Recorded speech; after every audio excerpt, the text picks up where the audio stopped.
Welcome to Reflections, a program where we discuss values and virtues for the transformation of the individual and the society in general. I am Father George Ehusani, and I have with me in the studio today a colleague, a graduate of the Psycho-Spiritual Institute, PSI, 2018 graduate. Yes. And Father Denis Ujah of the Diocese of Otukpo.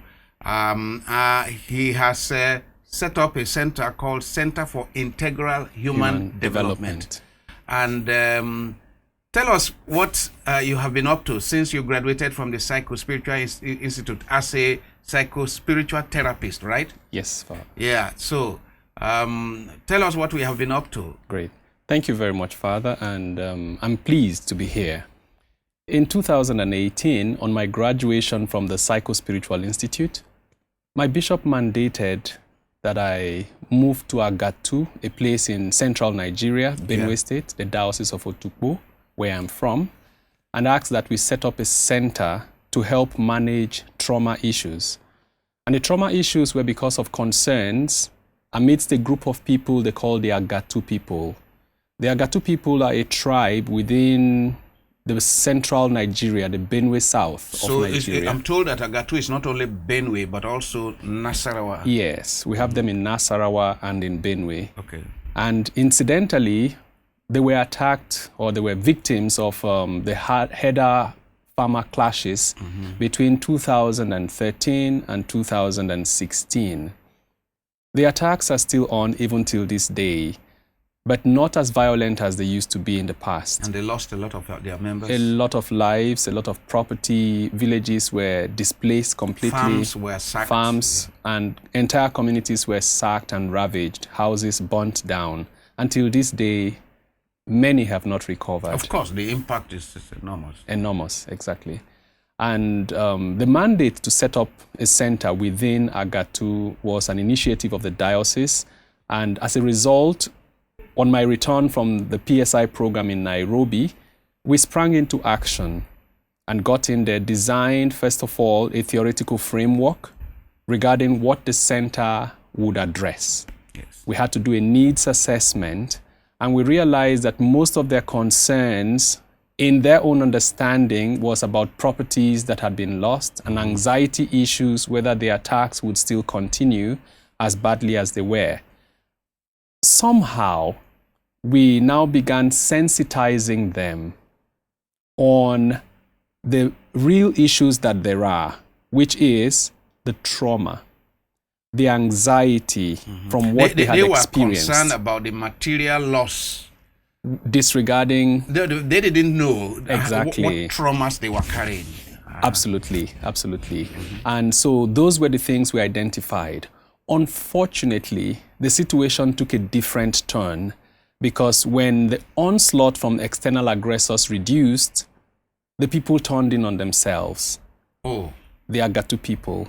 Turned in on themselves? Yes, such that issues that would arise that people could resolve through dialogue, they resorted to taking up arms against... And those will be some of the manifestations of the trauma they were carrying. Yes, the comorbidity. So they became more aggressive. Towards one another. Anger management became... a challenge for them.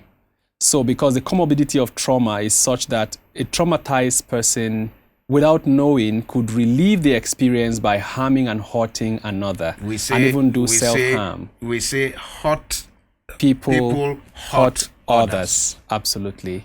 And that was the experience we discovered in Agatu. And so we sprang into action by sensitizing the people through various groups. Women groups were approached, teachers in schools who manage little children, and then youth groups as well. We were able to embark on these through involvement in pastoral ministry. So, for the benefit of our viewers, yes. Your experience as a trained psycho-spiritual therapist helped you to know that a traumatized people have the propensity to re-traumatize others. Exactly. A victimized people have the propensity to re-victimize others. Yes. And that is what helped you to design the framework for the program we're doing there. And so to approach that, we realized also that we needed to embark on the the unique psycho-spiritual input from the institute where I finished. And that was to approach them from the dimensions of classical psychology, but also with the religious background. Because the Africans are perceived, and rightly so, as very religious people. We also then embarked on the approach that is tripartite, addressing concerns of body, soul, and spirit. We then decided to do sensitization and ensure that the people felt safe in their environment. That is the number one challenge that you have. Yes. To ensure that safety. Safety, yes. So that's there's a four-dimensional R mnemonics for it, that in a situation of trauma, people first of all should be rescued.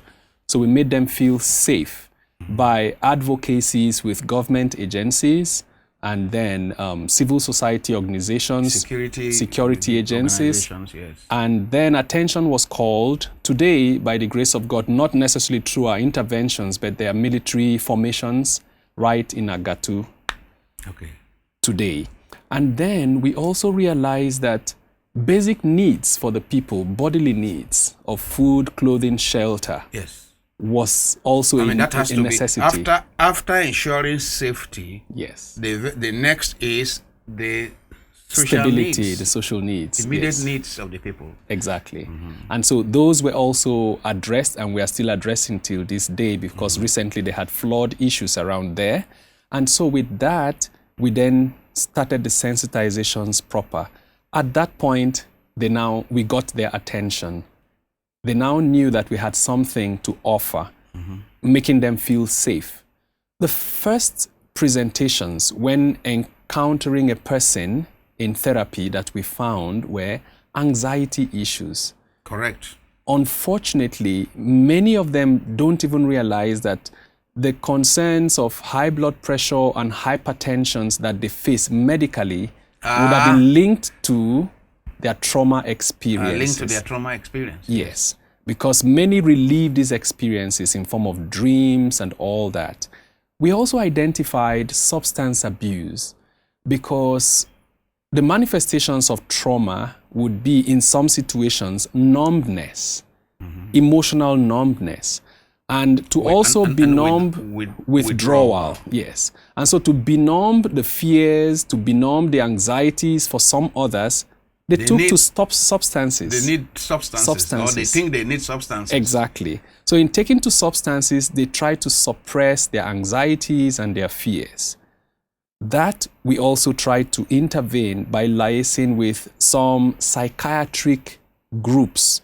So some organizations that are involved in psychiatric interventions, we collaborated and networked with them through Methodist missions, and they sprang into action and helping in that regard. So we tried to do some collaboration with them in such manner that if there were issues that were psychological and psychotraumatic, they referred to us. If there were issues that are psychiatric, for example, when people become addicted, you can't do much about that. We make referrals. So that kind of networking and collaboration also helped us a great deal. And eventually, the third dimension of our approach, which is the spiritual, was to now begin to have, for some, while we do counseling, for some from the religious background, because people who access our facilities, Christians, non-Christians alike. So for the Christian ones, we also embarked on regular spiritual direction for those who opt for them. And for some others who come, what they will be coming for might seem like counseling, but in actual fact, it's still spiritual direction from their own religious background. Because it is so closely linked. That's it. Absolutely. And speaking about that, yes, do you have any initiative program to introduce the spiritual thing, the psycho-spiritual dimension to, let's say, any Muslim imams around you, so that they can more adequately help their members that are traumatized? Do you have any program to give them some basic training in psychology, in psychological first aid? That will not be out of place. Exactly. to give them some basic training in psychological first aid. This will be new information for me, and it's as an eye-opener, because we have actually invited religious leaders from the Muslim background, from the Christian, non-Catholics, and even from the traditionalists. But our concerns then were to create the awareness. But now to help them identify this, even from their own background, will be new information that I hope to take back. Perhaps we'll discuss more about that as to how you could involve non-Christians in the psycho-spiritual, because when we started our psychotrauma healing project here at Terra, it was Christians and Muslims. In fact, most of the trainings we have had have been for Christians and Muslims. And at some point during the training, we separate the Muslims to go and search through their Quran and Hadith for adequate scriptural and scholarly texts that can support. And at other times, we do that for Christians as well. Then we bring them together to compare notes. And I remember on occasion where a Muslim participant said, "Father, don't separate us. We too want to know what the Bible says. And our Christian brethren should know what the Quran says." And they found it quite beneficial. Great. And I guess that would enhance a lot of tolerance, religious tolerance. You are at the same time as you are building trauma healing, you are also building fostering interreligious dialogue and understanding at that level. So what tell us now about the kind of impact you think that your center is making, especially using your psychospiritual method in the last few years. The impact, I must say, has been tremendous by the grace of God.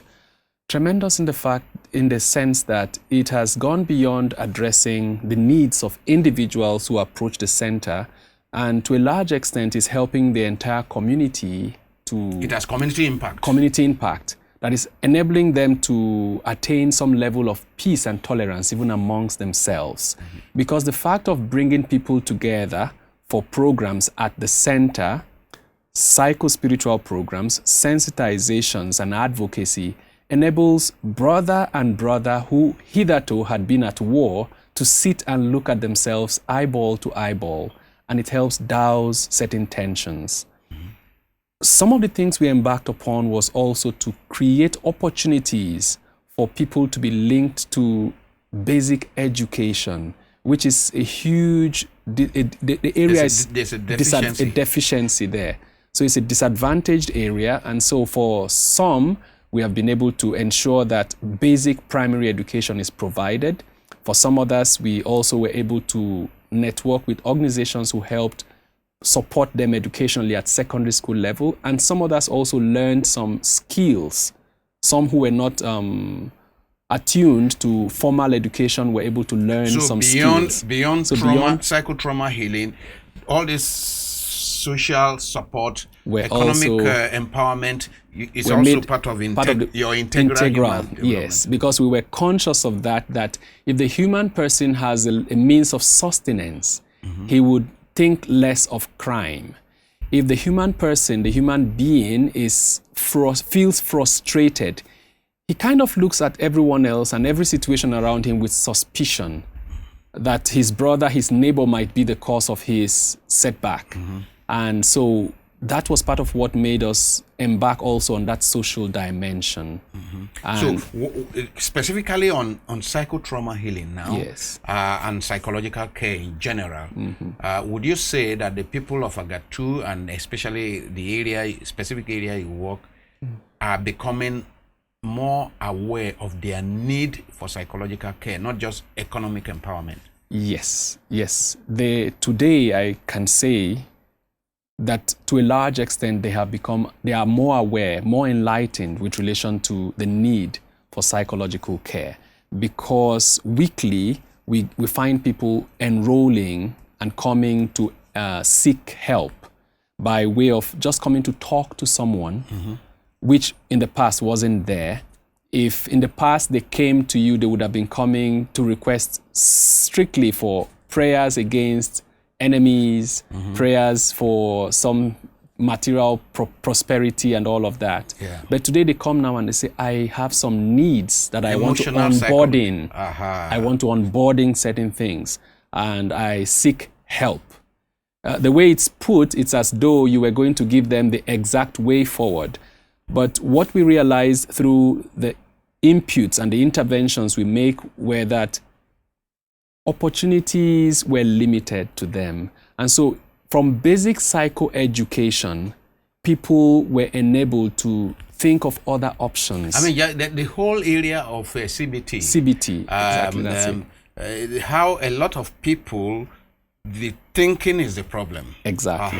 Yes. So many people, you know, there is this Toyota advert that good thinking, good product. So a lot of people, even the poverty of a lot of our people, can be traced to thinking.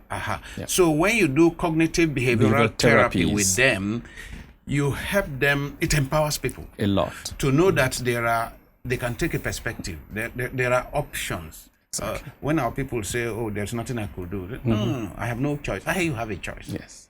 And I must also be grateful to the program and one of the inputs you had made when you came, the Martin Seligman's approach to positive psychology that tends to ask the question, what is right with you? Yes. I have been able to marry that with the CBT approach of cognitive behavioral therapies in the sense that when a person comes with a very maybe ugly situation, a gloomy situation, one of the questions we ask would be, what's working well? Exactly. What is right about this situation? What else can be done? And then when you interrogate that, you begin to discover that maybe like the Socratic midwifery, the person begins to now think broader. And on their own, they live there realizing that you didn't actually say something new to them or make specific suggestions or prescriptions, that they have the resources themselves. So we actually find them more empowered. And I must say that is thanks to the PSI program. I mean, I tell people, for example, that, you know, this whole sense of helplessness, which comes from the layers and layers of trauma that our people have suffered. This sense of helplessness, I have no choice. There's nothing I can do. Exactly. Enemies are the cause, and so on and so forth. CBT, good cognitive behavioral therapy, can help people to recognize, to move. Exactly. Yes. Absolutely. Absolutely. And this is positive psychology, where we say, okay, what is it that is working well in the midst of this gloomy picture? Yes, that's it. Yeah. And so with that, I must also mention my personal dimension, which is the fact that being on the PSI program is not so much for others, but first of all, for the participant. And so in a write-up that I put, I said, the PSI program afforded me the opportunity of, first of all, being empowered in order to empower others. Yes, because empowered people are the ones capable of empowering others. For our viewers, the PSI program is the Psycho-Spiritual Institute of Luke's Terra Leadership Foundation, which we started in 2013, and then the first campus has been in Nairobi, Kenya, and it is under the aegis of the Psycho-Spiritual Institute that we have been running the psychotrauma healing programs here in Abuja, and Father Ujah is a testimony to that. I'm proud of that, actually. I'm proud, and I'm proud of what you are doing. I mean, setting up a Center for Integral Human Development is the kind of dream that we had in setting it up. That part of the positive outcome of our institute is that people will go empowering their people as you are doing. Yes. And another would be, one of the phrases, also clauses from within, would be that I was awakened in order to awaken others. So the awakening began with me because it enabled me to look beyond just the ordinary, to the extent that maybe from the approach, the psycho-spiritual approach, where people see challenges and difficulties, I see opportunities. And so for people maybe working in rural places, it's a bit challenging, but for me, I see it as a fertile ground for a lot. Another challenge for us at the Center for Integral Human Development would be that we may not have a physical structure that is complete yet, But I said that is not a setback, because today in the digital age, I mean, you can achieve a lot under a tree. So exactly. So with the structures not being physically complete yet, we also are able to reach people, because we don't bring them all to the center. We go and meet them at their own places. And that has actually been very helpful. A lot of priests and religious have also been accessing the center. Your service, yes, because the center now had to open an annex for sake of proximity from the diocesan headquarters. So an annex was opened at the diocesan secretariat, and there on weekly basis we get an average of 4 to 6 people, priests and religious and seminarians, coming on weekly basis for spiritual direction, for counseling and all. I mean, that's great. Yes, we've also had to go beyond the diocese to hold retreats for religious congregations, to hold annual retreats and seminars. And also we've been able to delve into assisting formation houses in admission processes through psychological assessment, all thanks to the PSI program. And so the center is well known in such manner that when we go out for programs, we have to go with our flyers and banners so that people know that they are not approaching us as individuals, but in the name of a center. Great. I mean, this is very gratifying. I'm quite happy about this, because this is a dream that we had, and your efforts in that center encourages us to move on. And you also know what your colleagues in Abuja are doing, Father John Atep and at the Gaudium Express Institute. At the Gaudium Express Institute. You know what people like Father Sylvester are doing in Sierra Leone, and thereabout. And then there are others. Some of your colleagues in Rwanda, are you in touch with any of them? Yes. Sister Zavera, they are doing some good work in Rwanda, yes, and so on and so forth. And we continue to pray that as the program grows, I don't know if you are aware that this year we got application from not only South Sudan but North Sudan, meaning Sudan itself, the Islamic Sudan. Yes. So we have That's candidates. amazing. We have 2 candidates from Sudan. That's amazing. And we have gotten application now from Mozambique, Portuguese speaking Mozambique, meaning that the program is spreading. And when we started, we thought we were doing it for English-speaking Africa. But now, with candidates from Burkina Faso, from Cote d'Ivoire, from the Congo, from Rwanda, and now from Mozambique, we're getting interest from Mozambique. So it's for Africa. Yes. And please support us with prayers, and we will continue to support you with our prayers as you do as you run your Center for Integral Human Development. Thank you very much. May God bless you. Thank you very much, Father. Thank you. Yeah. I'm really glad to be here, and I hope to acquaint the Lux Terra Foundation with the progress on that side as well. We need such reports from time to time. Yes. Thank you. Thank you very much, Father.